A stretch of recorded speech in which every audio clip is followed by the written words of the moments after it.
Hey, it's A Humble Collector here. And today's video, well, if you're watching this video, you probably found yourself in the possession of one of your family members or maybe your family friends' military items. You're trying to figure out what to do with them. So for the case of just an example in this video, we have this very nice World War II cryptographer's uniform, which belonged to a James Blankhorn, who served in the Pacific Theater.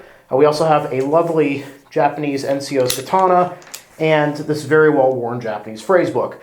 So obviously your results may vary. You might find just a uniform, maybe a journal, maybe you find a whole box full of captured items.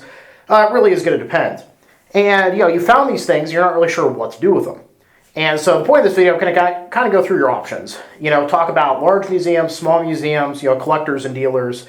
And then of course the fourth, and spoiler alert, what I think is the best option, which is just to keep them. So a little bit about my background for those of you who maybe haven't watched my videos before. I've been collecting militaria since early 2017. I've kind of built this channel out of that. I have thousands of items in my collection now, mostly documents, photographs, things like that. But before that, and actually concurrent with that for a few years, I worked and volunteered at a local military history museum. So I have a little bit of the museum side of things, but then I also have the collecting side of things. So to start off, nowadays, anytime anybody posts anything interesting online, like Reddit, other social media, you always have somebody in the comments who will be quoting the illustrious Dr. Jones saying, it belongs in a museum. And it's a good thing that people have this understanding now that certain items should be in a museum.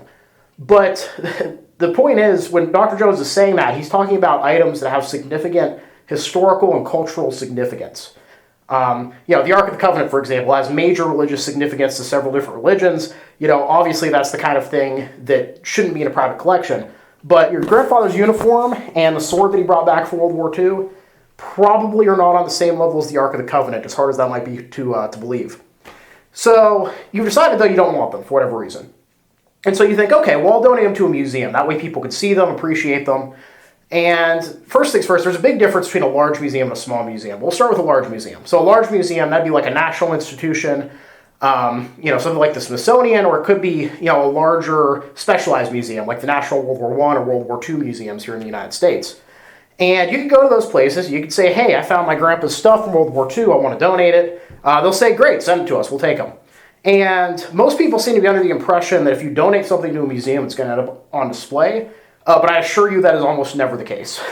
The reason for that being is that especially a large museum like the National World War I or World War II museums, they have literally tens of thousands, hundreds of thousands of items in their collection, and they already have all their displays set up.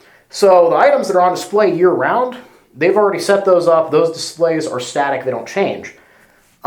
Which means that unless your grandfather was a general or was involved in some crazy secret mission that we're just now finding out about, really the odds of that ending up on display are incredibly slim.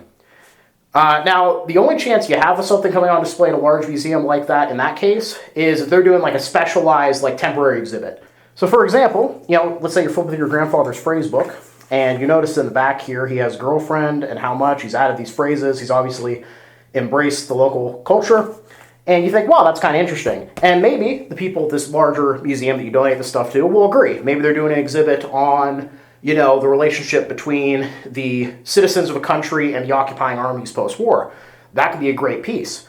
But even if they decide they want to put this phrase book in an exhibit, that does not mean his uniform, the sword, or anything else that you give them paperwork-wise is going to end up there as well. They might just be interested in this one item. And again, that's a temporary exhibit. It's going to be on display for, maybe a couple months, maybe a year, maybe 2 years, and then it's going to go right back into the archive. Now, at that point, really, the only time anybody's going to see this is if somebody gains access to the archive to do research, and for whatever reason, your grandfather is related to whatever they're researching. Maybe the unit he was in, maybe he's doing research on cryptographers in this case, in which case he might see those items, might take a picture or two, they might end up being referenced in a book, but again, nobody's ever going to really see them. And moving to a small museum, this can vary dramatically depending on what kind of museum it is. So if it's like a small local history museum, like your historical society, for example, that might be something that ends up on display, permanently, just because they don't have a lot of World War II veterans items from the local community. This is something that has a lot of, general public interest. That might end up on display there, and that might be a really cool thing for locals to go and see. Or it could be a small private, collector's museum. A lot of the bigger collectors, when they retire or, as part of their job, if they make a lot of money, they might have a small private museum that they open up a couple days a year. And, they might be interested in that depending on their specialization as well. Now, the problem with smaller museums is that they don't have the life of larger museums. And what I mean by that is a lot of these smaller museums, they rely heavily on donations. And, they're often struggling for cash, which means there's a very real chance that in the next few decades they might close down. At which point your grandfather's items are going to go up for auction and you're never going to see them again. Now, that could also happen with a large museum, not so much the going out of business part, but museums have limited archival space, meaning that after a while they need to get certain items out of their collection just because they need more room. And again, if your grandfather's uniform is nothing particularly special to them, they're going to sell all that stuff off and it's going to end up in somebody's private collection anyway, or another museum collection that you won't know and won't be able to go to see or ask about it in the future. So yeah, museums are a bit of a tricky situation, but if you're really interested in just preserving the item, that's all you care about, they're a good option. The other thing is, especially with smaller museums, you could loan the item, put it on permanent loan, but that would be in a situation where they want to display it, but you also want the family to still have it if anything happens in the museum. So that's a very situationally specific kind of situation. Now, moving on to the third option, which is to sell it to a collector or dealer. So selling items to a dealer, they're going to be able to give you cash immediately, but they're not going to be able to pay you anywhere near what the items are actually worth. For example, if an item is worth $500, they might give you $250, $200, $300 because it's going to take them a while to sell it. It might sit around for a couple months. They have to pay their bills, their overhead. So you're really not going to be getting what the item is worth. Also, certain dealers will split up lots if they think they can make more money that way. It breaks my heart when I browse eBay and I see, a seller that has 30 different lots for letters all from the same person because, certain people want certain letters about certain topics. They don't necessarily want to buy the whole set. And it's just horrible in my opinion because it just completely gets rid of the historical context of the letters and the story of the person who wrote them. So that's definitely a risk. Now, your other option, of course, is to sell directly to a collector. There's plenty of collecting communities online that you could go to, get help, finding people who might be interested, and you'll probably get a more fair price that way unless you run into somebody who's a bit unscrupulous. There are certainly collectors out there that will try to convince you your items are worth less than they are and will cheat you in that way. Now, the good thing with a collector, though, is generally somebody's willing to pay money to buy something so they can display it in their collection. They're going to take care of the item. They're going to tell people about the item. They're going to talk about it on the forums. Anybody who comes over to their house, they're going to be like, hey, look at this new uniform I got. Here's the story behind it. But yeah, those private collectors, they're good at keeping those stories alive. But again, once they sell it or pass away and their family sells it, you're going to have no idea where these items are. Which is why I consider option 4, which is just keeping the items, the best possible option.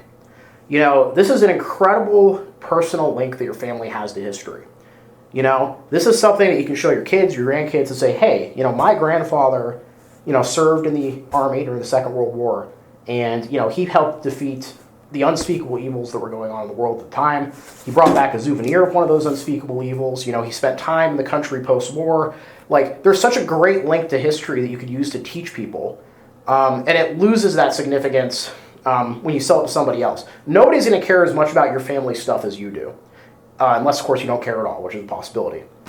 And I will say, even if you don't necessarily have much of an interest in this stuff, and none of your immediate family does, somebody down the line of your family tree is going to care, and it's going to really hurt that these items aren't around. I can't tell you how many posts I see online where it's somebody looking for their grandfather's uniform or their great-grandfather's medals because their aunt or their uncle or their parents, sold them at some point or gave them away, and they're just gone now. The odds of finding those things in the world, even today with the internet, is incredibly slim. It happens occasionally, but it's very, very rare.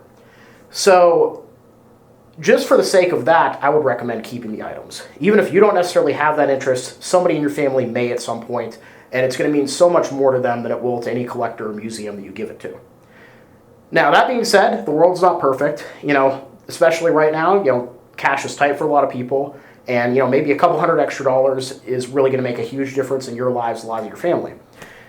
In which case, I would say, sell the items. It's great that you want to donate them, but if you really need the cash and that's the only reason you're getting rid of these, I would recommend going down the route of selling them to a collector or a dealer. Preferably if you could find one a local collector, because maybe you can work out a deal with him like, hey, we're going through a rough patch right now, I need some cash, but if you ever sell this in the future, please let us know because we want to buy them back.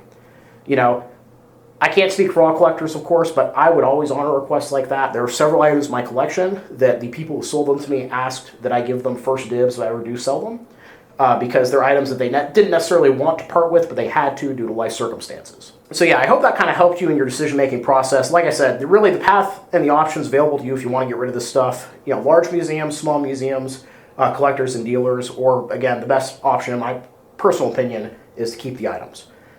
But yeah, I hope that helped you, you know, in your decision-making process. You know, if you have a collection that you don't know what to do with, or maybe you're hung up on which option is maybe the best, feel free to reach out to me. I'm always pretty quick at getting back to communications. You know, I check my channel regularly. There's an email address on my channel's about page that you can send me any inquiries that you have. And yeah, just overall, I really hope this kind of helped you through that decision-making process. Thank you all for watching. Happy collecting, and I'll see you all again very soon.